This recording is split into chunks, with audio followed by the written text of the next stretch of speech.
Cringe-worthy stories, creepy let's not meet stories, stories that will keep you up at night pondering about the horrors of the world, stories about the most insane part of the human nature, the weirdest part of the human mind, stories that will ultimately bring you nightmares till the day you die, laughing sounds that will be heard even after you've awakened. Grab a blanket, turn off your lights, because here's 4 stories that's going to change the way you see things.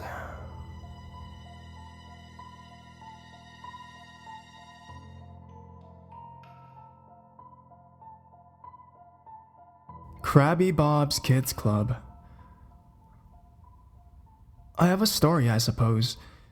It's more creepy than paranormal, but whatever, here it goes.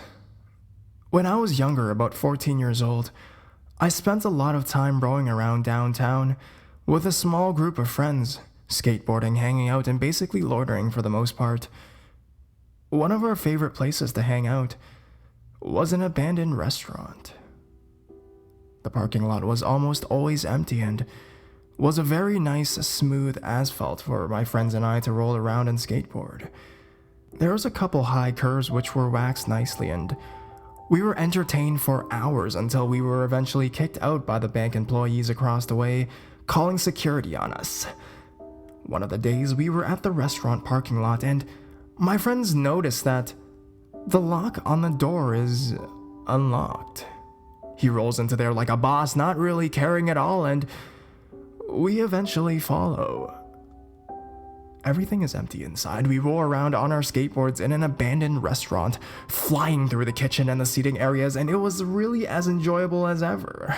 It was a really enjoyable experience. After about 5 minutes or so, we decided that it was a good idea to get out of there, being that anyone could see us in there if anyone managed to come into the far end of the parking lot. There were a ton of windows, and it was very well lit. On our way out of the building, we noticed a ladder going up into another level. There's no official second story that you could see from the outside, so this was totally news to my friends and I, so we go upstairs. We climb the ladder up into the second story of the building. There are skylights, but they are tinted a dark green.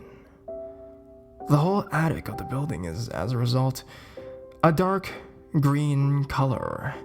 There are no other natural lights or windows on the wall. The only source of light is the green skylight above us. The second story of the building is about 4 to 5 feet tall. There is no way that it was meant to be functional in any way as a seating arrangement. There are paintings on the walls with animals and various happy images, and it says, Crabby Bob's Kids Club. There is trash everywhere and a fine layer of what may be dust or drywall particles on the ground.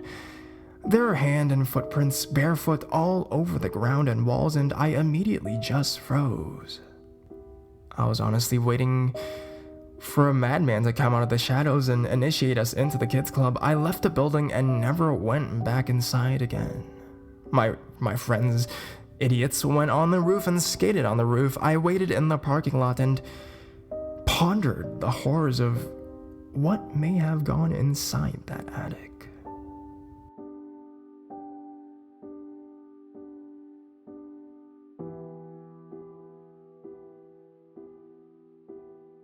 Gas money.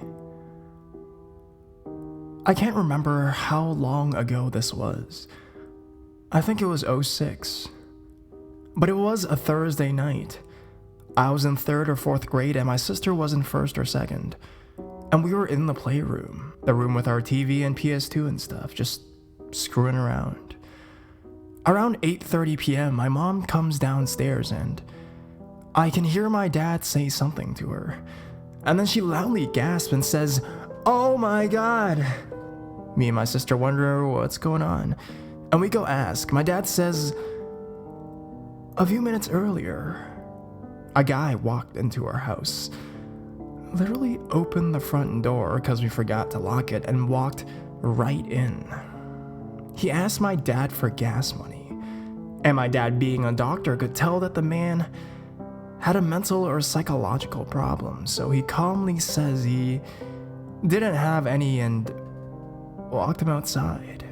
We all go outside, and there were other families standing outside with a police car walking a man in handcuffs to the car. The police said that he had mental problems. He had stolen his dad's van and drove 50 miles away before running out of gas. It's not that scary, but since I was young, I was frightened and made sure the door was locked for the next year or two.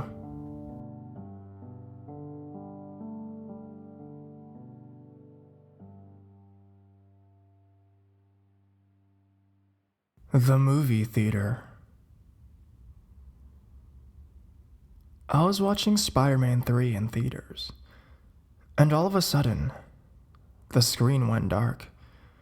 For about a good minute, no one knew what the hell was going on.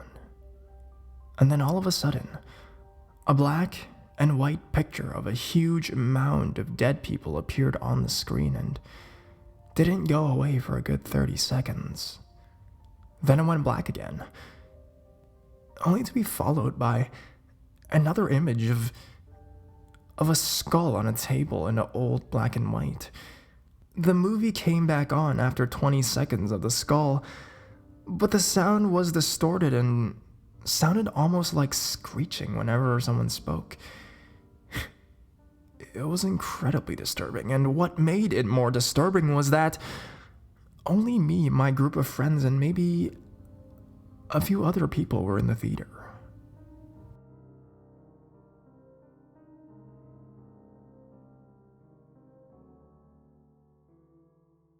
The woman outside my door. So one night, when I was in the 3rd grade, I woke up to my dog barking furiously.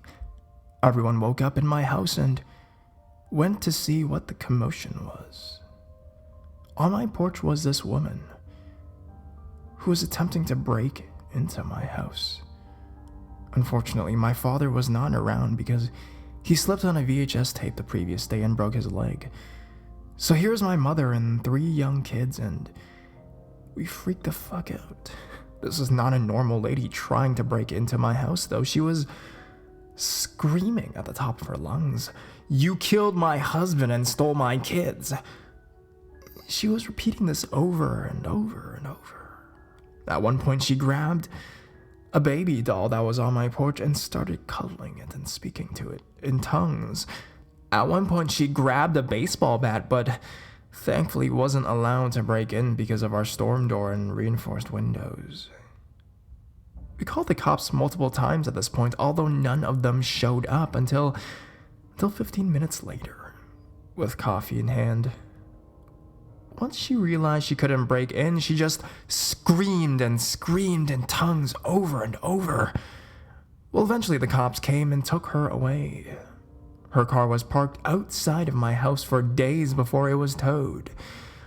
When we looked through the windows, we saw containers of salt and things that look like voodoo charms. Although I'm not sure if this was real. We were told that she had escaped from a mental institution and had harassed another family the night before. I will always remember that bitch's name.